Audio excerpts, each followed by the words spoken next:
Shalom, shalom. This is part 2 of restoring the connection. Restoring the connection. Now remember, what disrupts the connection between us and the Most High is sin. What draws us closer is faith, and we show our faith by our obedience. So we're going to go to Exodus chapter 20, and we're going to look at the second commandment. Exodus chapter 20, and we're going to be looking at verse 4. And verse 4 talks about idolatry. And this is a surface level study. So when we talk about an idol is anything that you allow to take the place of Yah, of the Most High. Okay, an idol can be a thing, a person, even a place. Okay, you can be your own idol. So we're in Exodus chapter 20. We're going to look at verse 4. And it reads, "You shall not make for yourself a carved image, any likeness of anything that is in heaven above, or that is in the earth beneath, or that is in the water under the earth. You shall not bow down to them, nor serve them. For I, Yahweh, your Elohim, am a jealous Elohim, visiting the iniquity of the fathers upon the children to the third and fourth generations of those who hate me, but showing mercy to thousands to those who love me and keep my commandments." So if we go back to verse 4, it says, "You shall not make for yourselves a carved image of anything that is in heaven, in the earth, or under the water. You shall not bow down to them and serve them." Right? Our people was coming out of Egypt. Egypt had a plethora of different gods, right? They had a god for the rain, they had a god for fertility, they had all different types of gods, and they would make them in all different types of forms. So he was breaking them out of this and saying, this is not what you should do. So let's fast forward to today, right? Because most people will say, well, I don't bow down to no birds or no tigers, no lion heads, right? But some people, they worship their car, they worship their house, they worship their clothes, their sneaker collection, right? They worship their bodies, their hair, their eyes, right? Their video games, their cell phones, they got their iPads, okay? There's a number of things, and you can tell an idol because it's what you run to first when you're having an issue, or it's what you run to when you want to celebrate right away. You can tell an idol because how do you act when one tries to take it away from you, right? Let's look at this. It says, verse 5, "You shall not bow down to them nor serve them." So most people nowadays say, well, I don't bow down to nothing. But internally, bowing down is a sign of submission. Sign of submission. Does this thing lead and govern your life? A lot of people are bound down to substances, right? Alcohol, weed, pills. These things is a form of idolatry. These things make a person go against the Most High, right? These things have taken the place of the Most High. This is what a lot of people run to cope. Instead of going to prayer, they go and light up, or they go and pour a drink, okay? Or they run to the television, or they run to social media. All right. So every individual has to look at their own lives and identify, do I have any idols? Am I practicing idolatry? Am I bowing down or serving or worshiping anything? Is there anything taking the place of the Most High? Let's look at this. It says, continuing in verse 5, "For I, Yahweh, your Elohim, am a jealous Elohim, visiting the iniquity of the fathers upon the children to the third and fourth generation." Because these sins, this idolatry practice, can start to bring about a generational curse. All right? Because materialism is a form of idolatry. And if you come from a materialistic family, 9 times out of 10, unless you break that, you're going to carry that tradition on. Or even if your family didn't have all the goods, but they elevated it, right? They didn't have the best this and the best that, and it became elevated in you. So now you can't go out the house unless you got on name brand this or name brand that, right? You can't be seen without this type of car. You can't be seen without this type of watch. You can't be seen without this type of jewelry. Okay. Drug addiction, definitely a generational curse. Alcoholism, generational curse. Sexual lust. Oh yeah, that's right. I'm sorry. How did I miss that? Sex is a big form of idolatry.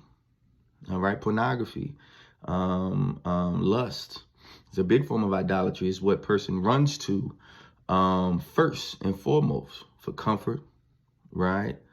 To get away from the day or whatever you're going through instead of running to Yah.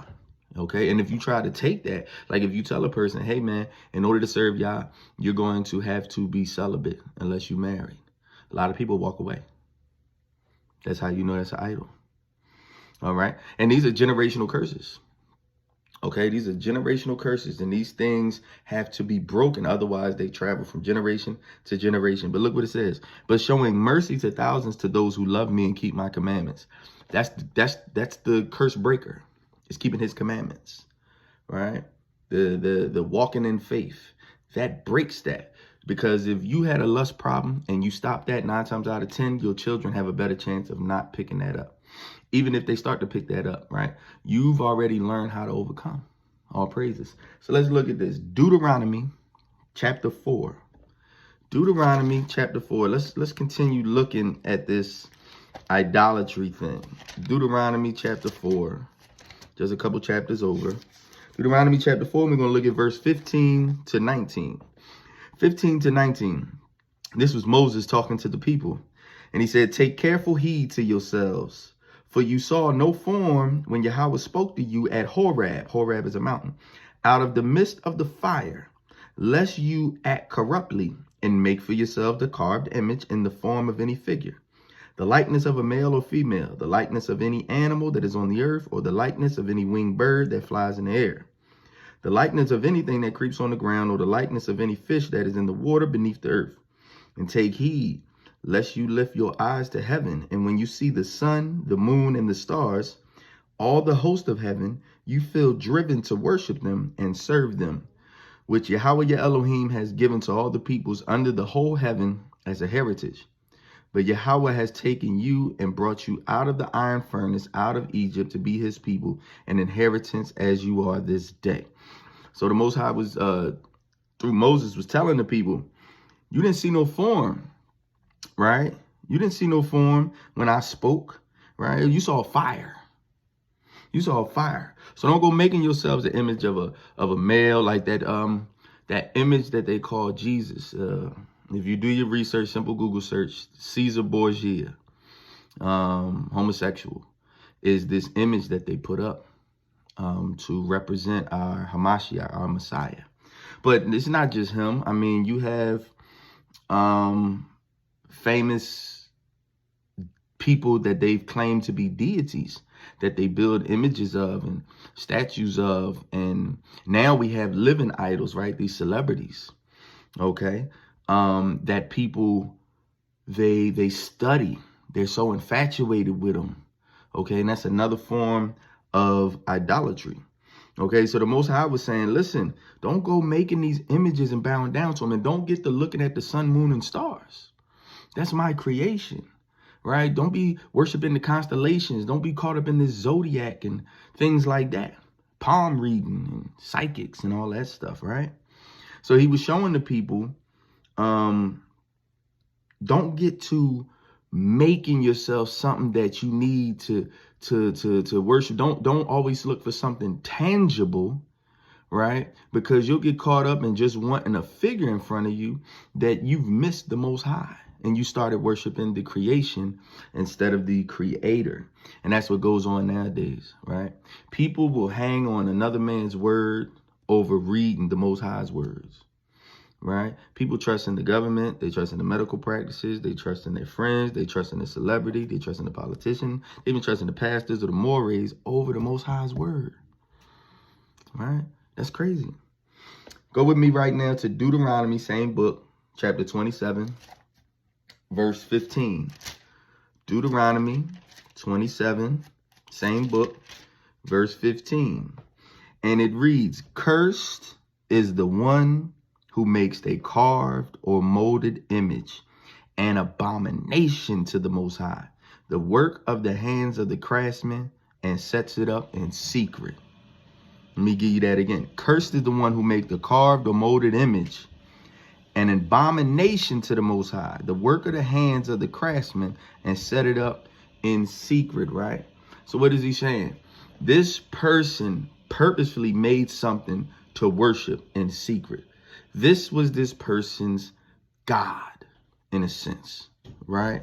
This is the one that said, you know what? I'm going to go ahead, I'm going to tear that car down. I'm going to strip it. I'm going to build it up, this and that. And once I get this, yeah, I'm the man. I got it all. Or that female, she looked at her body in the mirror and she said, you know, I'm going to go to the doctor. I'm going to get this tuck. I'm going to get this cut. I'm going to get this butt. I'm going to get these breasts. And then boom, I'm that woman. And that right there will be my key to everything. Or that guy or that woman says, as soon as I get this amount of money in my bank account, that's going to be my key to everything. And that key to everything that a person is looking to is idolatry. That's what it looks like in the flesh, is idolatry. One more spot. We're going to go to Joshua chapter 24. And there's one book over. Joshua chapter 24. And that's just one book over. And we're going to look at verse 19 to 24. And that's going to be our last verse. 19 to 24 says, but Joshua said to the people, Joshua was Moses' apprentice. He took over after Moses passed. But Joshua said to the people, you cannot serve Yahweh, for he is a holy Elohim. He is a jealous Elohim. He will not forgive your transgression nor your sins if you forsake Yahweh and serve foreign gods. Then he will turn and do you harm and consume you after he has done you good. And the people said to Joshua, no, but we will serve Yahweh. So Joshua said to the people, you are witnesses against yourselves, that you have chosen Yahweh for yourselves to serve him.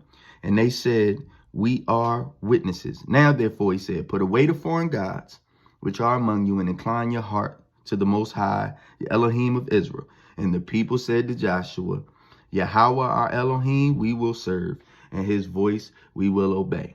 This is the agreement our people made. Now, they wound up breaking the agreement. They broke the covenant. They did not do this thing. But it shows us that we don't have to follow in the footsteps of our ancestors. We can repent for our ancestors and what they did. They were not supposed to follow any other gods. Not at all. Not of no other nation, not of their own imagination, right? They were supposed to serve Yah, and that's it. And nowadays, people are serving any and everything. And one of the biggest gods out there is the god of their own appetites. That's the society we've been groomed in, is to chase after your own appetite. Do you. You only live once. Get it how you live. Get it from the muscle. It's all about whatever makes you feel good. Chase after only what makes you feel good. The god of the appetite right now is the winning god. And the motto is, do as thou wilt. The Aleister Crowley motto, right?